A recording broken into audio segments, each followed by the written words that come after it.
जय श्री राधे कृष्णा। आप सभी का आपके अपने चैनल टैरो विद खुशी में हार्दिक स्वागत है।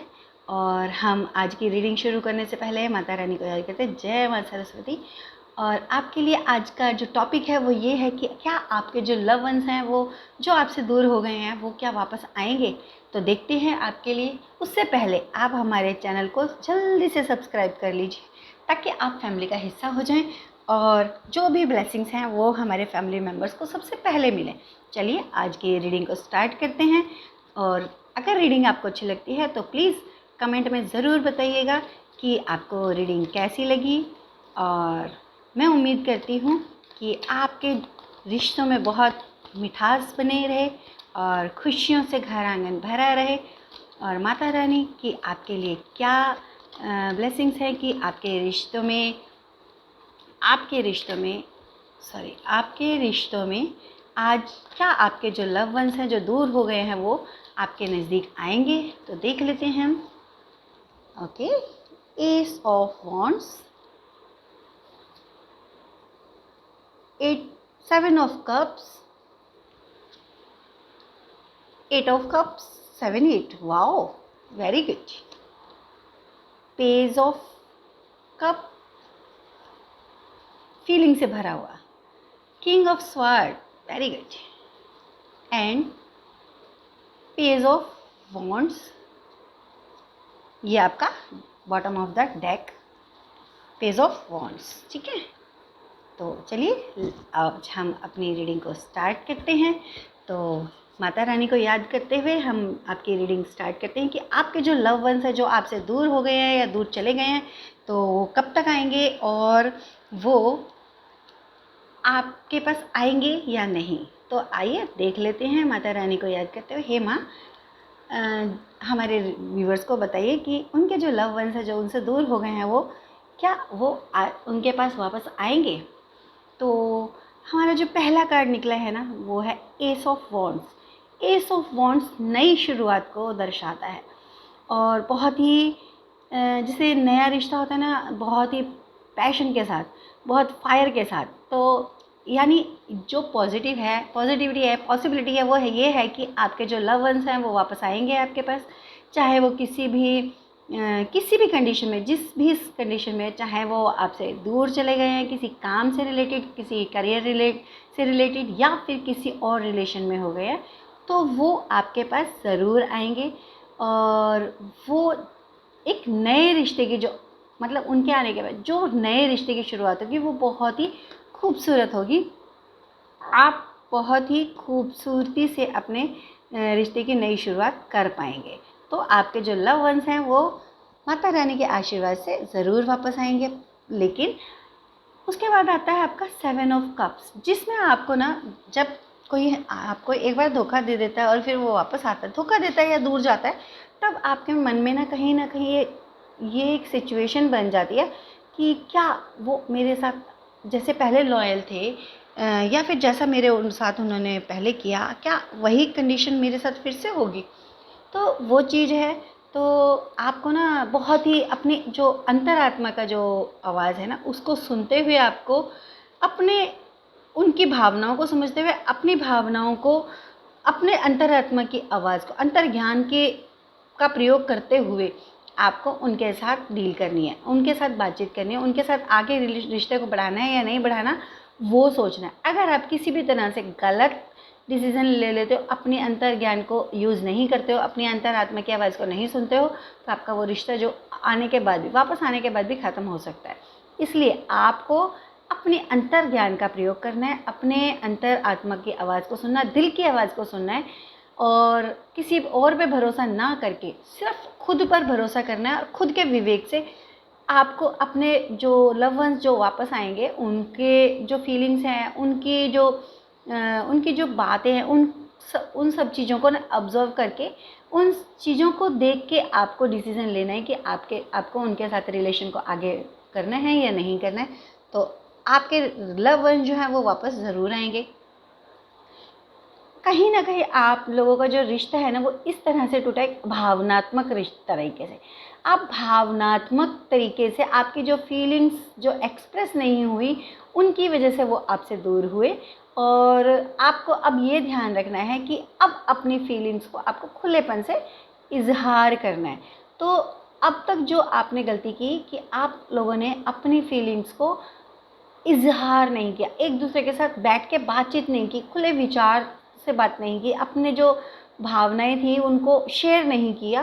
तो अब आपको ना अपनी भावनाओं को शेयर करना है, और जो भी आपके प्रॉब्लम थे, उनको जो प्रॉब्लम्स थी उनको छोड़ के अब नई ज़िंदगी की शुरुआत करनी है, नए जर्नी को शुरू करना है। तो उसके लिए आपको जो पुरानी बातें थी उनको ख़त्म कर देना है, और आगे की बात, आगे जो जर्नी है उसको स्टार्ट करना है। और अपने को ट्रांसपेरेंट रखना है, दोनों को ट्रांसपेरेंट रखना है। अपनी फीलिंग, अपने इमोशंस को ज़रूर शेयर करना है। जो आपके इमोशन जो है ना वो अप्स एंड डाउन्स होती हैं, तो आपको ना अपने अंतरात्मा की आवाज़ को सुनते हुए अपने रिलेशन में अपने को ट्रांसपेरेंट रखना है, दोनों ट्रांसपेरेंट रखना है। अगर आप किसी न्यू रिलेशन में हो तो आपको अपने जो पार्टनर है ना उनके साथ बहुत ही भावनात्मक तरीके से उनको सपोर्ट करना है। आप अगर भावनात्मक तरीके से अपने रिश्ते को डेवलप करते हो तो बहुत ही सुदृढ़ और लॉन्ग टर्म चलने वाला रिश्ता बनता है। जब हमारी न्यू जर्नी शुरू होती है, ये जो कार्ड है वो न्यू जर्नी को प्रदर्शित करता है, रिप्रेजेंट करता है। तो हमारे जो रिश्ते हैं, जब हम भावनात्मक तरीके से अपने जो फीलिंग्स हैं उनको शेयर करते हैं, समर्पित होते हैं, पूर्ण रूप से हम समर्पित हो जाते हैं, तो हमारे रिश्तों में ना बहुत प्यार, बहुत अबंडेंस आ जाती है, और हमारी जो लाइफ है ना वो कलरफुल हो जाती है। देखिए, जब हमारे लव वंस हमसे अलग हो जाते हैं तो हमारी ना जो लाइफ है ना वो ब्लैक एंड वाइट हो जाती है। उसमें से जो सारे कलर्स होते हैं ना, कलर्स क्या होते हैं, रिश्तों के कलर्स क्या होते हैं, खुशियाँ, छोटी छोटी खुशियों से हमारी जो लाइफ होती है ना वो बहुत हंसी वाली बन जाती है, बहुत खूबसूरत बन जाती है। तो वो हंसी, वो पल जो होते हैं छोटे छोटे, वो सब ख़त्म हो जाते हैं, तो हमारी जो लाइफ है वो ब्लैक एंड वाइट हो जाती है। लेकिन जब हमारी नई जर्नी शुरू होती है और हमारे जो रिश्ते हैं वो नए बनते हैं, या फिर नए सर्कल से नया सर्कल शुरू कर रहे होते हैं, तो उनमें ना बहुत सारी खुशियाँ होती हैं, बहुत सारे सेलिब्रेशन होता है, बहुत सारे इमोशंस एक्सचेंज होते हैं एक दूसरे से। तो वो जर्नी ये वाला जो कार्ड है पेस ऑफ कप्स, ये उसी को ही रिप्रेजेंट करता है कि आपको अपनी फीलिंग्स को बिल्कुल खुल के एकदम, मतलब एक अलग अंदाज में, जैसे हम किसी को प्रपोज करते हैं ना, कि अगर कोई सिंपल सी ऐसे ही बोल दे कि आई लव यू, तो नहीं अच्छा लगता। वही बंदा अगर हाथ में फ्लावर लेके और अपनी नीज़ पे बैठ के और फिर आपको प्रपोज करता है, तो आपको कुछ ज़्यादा स्पेशल फील होता है। तो वही सेम कंडीशन है कि आपको ना अपनी वो जो फीलिंग है ना वो एक्सप्रेस करनी है, वो उस अंदाज में एक्सप्रेस करनी है, एक नयापन लाके। अगर आपका नया रिलेशन है तो आप नए तरीके से ही अपने लाइफ को, अपने फीलिंग्स को रिप्रेजेंट करोगे, और अपने लवर्स को एक स्पेशल गिफ्ट दे सकते हो, उसे स्पेशल फील करा सकते हो। तो एक आपकी लाइफ में ना और एक बहुत प्यारा सा मोमेंट ऐड हो जाएगा, जो कि आपकी जो लाइफ है ना उस लाइफ टाइम तक वो मेमोरी रहेगी, वो मोमेंट आपको यादगार हो जाएगा, वो पल यादगार हो जाएगा। किंग ऑफ स्वार्ड बताता है कि जो रिश्तों में जो ये बताता है ना, वो ये बताता है कि जो रिश्ते हैं ना वो एकदम सुदृढ़ हों, डिसिप्लिन में हो, मतलब कि एकदम ट्रांसपेरेंट। कोई भी अगर उतार चढ़ाव आता है तो उसको ना एक समझदारी, जैसे एक राजा होता है ना, उसको एक डिसीजन मेकिंग पावर होती है, तो मतलब वो अपने राज्य के लिए एक अच्छा डिसीजन लेने के लिए पूरी तरह से सक्षम होता है। तो उसी तरह से किंग ऑफ स्वार्ड भी बताता है कि आप अपने रिश्तों के डिसीज़न लेने में, अपने फीलिंग्स को एक्सप्रेस करने में, उनको आगे बढ़ाने में, उनकी प्रोग्रेस करने में आप बहुत ही सक्षम होंगे, और आपके जो लव वंस हैं वो आपके साथ देंगे, और वो आपको मोटिवेट करेंगे, और जो भी आप डिसीज़न आप लेते हो अपनी फैमिली के लिए, अपने रिश्तों के लिए, और एक उनको सुरक्षा प्रदान करते हो।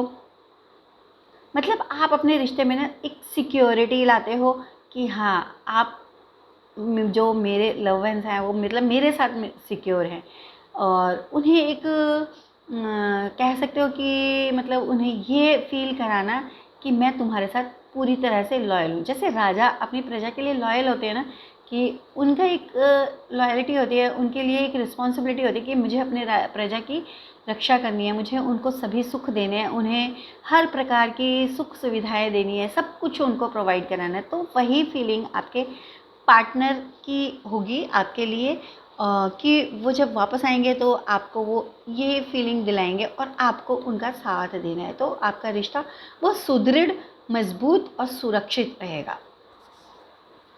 Page of wands, page of wands बताता है कि आप ना अपने जो आपके जो पार्टनर है ना, वो एक एक ऐसे इंसान है कि वो ना अब मतलब सारी चीज़ों से सीख के ना एक बंजर ज़मीन पे भी धान मतलब फसल उगा सकते हैं, उगाने की एक वो रखते हैं, कैपेबिलिटी रखते हैं, कैपेसिटी होती है उनकी कि भाई हाँ, वो आपके उनके अंदर ना इतनी शक्ति होगी कि अब वो फिर से अपने अपने जो रिश्ते को ना वो बहुत अच्छे से संभाल पाएंगे, और फिर से उसमें हरियाली यानी खुशियाँ ला पाएंगे, खुशियाँ लाना चाहते हैं। और जैसे कहते हैं ना, एक एक इंसान मतलब अपने बिल्कुल डेडिकेशन के साथ अपने रिश्तों पे ध्यान देता है, तो वो चीज़ है कि अपने वर्क पे, अपने रिश्तों पे पूरी तरह से ध्यान देना है, और एक जगह ना बैठ के सारे मोमेंट को, सारी चीज़ों को मैनेज करना। जैसे कहते हैं ना, एक बहुत टाइम बाद किसी ज़मीन को फसल के लिए तैयार किया जाता है ना, तो उसमें पूरी मेहनत लगती है, बहुत मेहनत लगती है। उस बंजर ज़मीन को पहले मिट्टी को अच्छा किया जाता है, उसमें फिर उसको कहते हैं ना सॉफ्ट किया जाता है, उसको खोद के उसको सॉफ्ट किया जाता है, फिर उसमें उर्वरक चीज़ें मिलाई जाती है, पेस्टिसाइड्स मिलाए जाते हैं, खाद मिलाई जाती है, तब उसके बाद उसमें वो बीज वगैरह रोपते हैं। मतलब पहले मिट्टी को तैयार करते हैं, मेहनत करते हैं कहने का मतलब। तो आपके जो पार्टनर हैं वो मेहनत करेंगे, और बहुत आपके साथ आपका जो रिश्ता होगा वो बहुत नया और बहुत खूबसूरत, पैशनेटिक और खूबसूरत रिश्ते की शुरुआत, बहुत खूबसूरत रिश्ता होगा आपका, एक नई शुरुआत होगी। तो मैं उम्मीद करती हूँ कि आपको ये रीडिंग अच्छी लगी होगी। मैं अपनी इस रीडिंग को यहीं पर ही समाप्त करती हूँ। उम्मीद है आपको अच्छी लगी, आप कमेंट में ज़रूर बताइएगा, और एक बार फिर से रिक्वेस्ट है कि चैनल को सब्सक्राइब करके हमारे फैमिली का हिस्सा बन जाइए, ताकि सारी ब्लेसिंग्स आपको सबसे पहले मिले, और वीडियोस की जानकारी सबसे पहले लेने के लिए बेल आइकन को ज़रूर प्रेस कीजिएगा। और इसी के साथ मैं अपनी इस रीडिंग को ख़त्म करती हूँ। जय श्री राधे कृष्ण।